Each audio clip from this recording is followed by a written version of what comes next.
So I wanted to do a little bit of a, let's say, part two on the little Twitter spats. These Twitter spats are super stupid and super small, but I take them as examples of, let's say, a conversation that needs to be had. Um, so basically, we talked about like this small little post about a person basically virtue signaling after Trump's victory, trying to tell, let's say, trying to tell um, recent converts, young men, to not be idiots. And to be fair, a lot of young men are idiots, but who are you to tell them? Who are you to tell them publicly that they shouldn't be idiots? Um, Especially when you look like this. Who what self respecting man uh listens to you know the moral condemnation by men such as this, right? It's like, I don't know you. You haven't earned any like, let's say, any of my authority, any of my respect. I'm not gonna give you any authority. Like, who are you? Like, live on the internet. So, and I said a comment which was a little bit provocative, and though I stand by it, it's not exactly how I think about stuff. I said, are you suggesting that, like, when they're talking about men scaring away a lot of women? I think I think there is a possibility of that, but like, they're making a mountain out of a molehill, and like, these guys, I could take them out on an argument like this. But they're just libs, they're honestly libs. Said, are you suggesting that God somehow loses lambs from his flock? And I said, women should go to church for God, not for validation. If a couple of idiots scare women away, it's because they're not meant to be in the church in the first place. Grow up. And a guy came and said, that's not how it works. There is a story about a homily a bishop gave, and he said a woman with her daughter came to our church without covering her hair and using jeans, and someone reprimanded her and she never came back. I hope you pray for her soul every day. Because of your comments, she might never come back to church. So we have a responsibility for our actions, more so if they scare people away from our faith. Sure, I completely agree. I've heard that homily before. I've heard that story before, countless of times. Now, the question is, why are you presupposing that, let's say, transgression is exactly what's happening? That's not what's happening at all. It's like, of course, actions have consequences, but there's also, let's say, a rule, and there's a, let's say, an exception, and there's also the house rules. It's like, you're not the bishop. I've seen monasteries where people are reprimanded because of how they dress. In fact, I was reprimanded once because of how I was dressed by the abbess of a monastery. I went with shorts, and she told me, "No, this is not the way we worship God. Next time, um, next time, wear pants."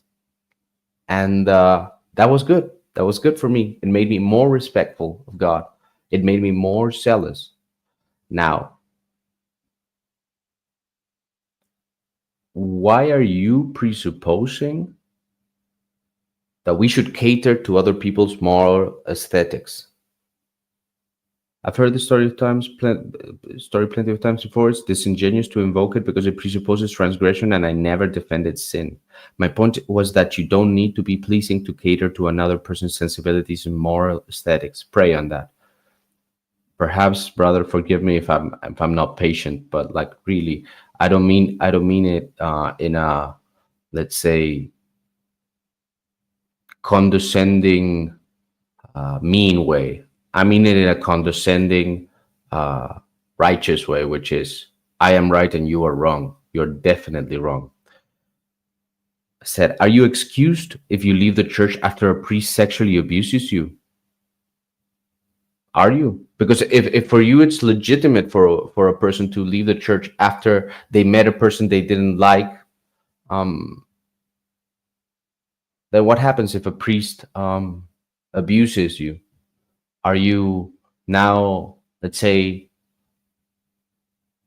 right? Are you justified in rejecting God?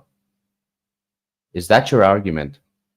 Now, I know these people are, let's say, not very smart, and they're very emotional, and like they take exceptions and they make them into rules, and they confuse categories. They're confused people, and perhaps they're not very smart, but like they really need to be confronted. They really need to be confronted. So I think I said something else as well. Let's see.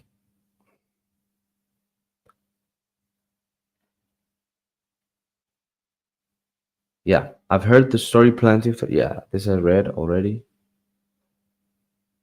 There's a difference between wearing jeans out of ignorance and proactive feminism. Converts are guests and must respect the host. Why do I say converts are guests and must respect the host? Because you're not the bishop, man. You're not the bishop. You're not the proto-presbyter. You're not the priest. You don't speak for the bishop. You don't get to tell me if I'm thinking anything wrong. Okay. And you certainly haven't earned my respect. So,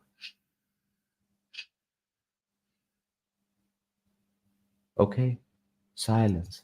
Silence. It's a virtue, by the way. Silence is a virtue. Um, what you're doing is fundamentally taking it upon yourself to speak for the church, which I do. I do sometimes speak for the church myself. It's not that that's inherently wrong. But the problem is you're being disingenuous in the formulation of your arguments. Of course, let's say there are consequences for our actions. We have responsibility for our actions, more so if they scare people away from our faith. Yes, of course, I completely agree. But again, there's a performative, let's say, aspect of this, which you're like paving, you're hiding to what? To believe yourself you're the one to speak into the void and denounce sins that haven't even been committed. Because, like I said, women should go to church for God, not for validation. If you're to be an idiot is not a sin, you know, it's really not a sin to be an idiot. It's a sin when you commit a sin. But being an idiot, being an unpleasant idiot, is not a sin. Do you think I like every single person I meet at church? Now, the way you're arguing creates a scenario where women are infantilized and they're, let's say, justified in their madness, in their narcissism, in their idiosyncrasy, in their capriciousness, to say, "Oh, I don't like what I'm hearing. Oh, the mood is not like the words themselves. It's like it's not aesthetically pleasing." Look, the church is not there to please you, you worm, you cuck worms. Lord have mercy, Lord have mercy, you modernist cucks.